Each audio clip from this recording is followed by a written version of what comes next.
This is for everyone asking, mas okay bang Canada kaysa New Zealand? So today, pag-usapan natin yan. As an OFW who experienced both living in New Zealand before moving to Canada, here is my honest comparison. Lifestyle and environment. New Zealand. Super ganda ng nature dun guys. Lahat ng napupuntahan mo dun, kaliwat kanan, sobrang ganda. Parang postcard lang everyday mga nakikita mo. Mild yung weather, mas outdoor friendly all year. Mas tahimik kasi mas konti yung mga tao. Work-life balance there is the best. Canada, depende kung saan ka. Big cities are fast-paced, mas diverse, sobrang daming immigrants.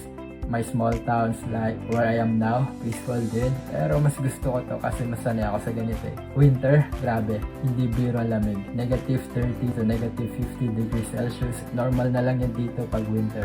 Job opportunities, New Zealand, mas maliit ang country so mas limited ang job market. Madalas farming, healthcare, hospitality, construction. Limited option depending on your visa. Slower pace of life. Canada, mas malaking economy, mas maraming industries, healthcare, IT, mining, trades, service sector. Mas competitive, pero mas maraming opportunities to grow. PR pathways. Ito yung pinaka-importante sa akin. Sa New Zealand, PR pathway depends heavily sa employer support, points-based system, mas limited slot, medyo strict sa residency requirements. Sa Canada, maraming pathways dito guys for permanent residency.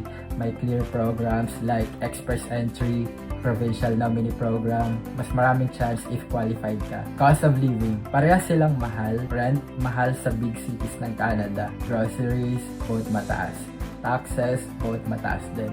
But income potential in Canada can be higher depending on industries. Filipino communities. Sa Canada, grabe ang Filipino communities. Parang may little Philippines everywhere. Sa New Zealand naman, meron din. Kasi may mga Filipino friends din naman ako doon. And may mga Filipino communities din doon. For us OFWs kasi, mas malaking bagay yung may mga kababayan kang nasasandalan, di ba? So, mas okay ba ang Canada? For me, I personally choose Canada because of the PR pathway. Hindi lang ako nag-abroad para mag-work. Nag-abroad ako para mag-build ng future. Magandang view sa New Zealand, pero mas malinaw ang future ko dito sa Canada. So, if you're an OFW deciding between the two, always ask yourself, temporary lang ba ang goal mo or permanent na pangarap? See you in my next vlog.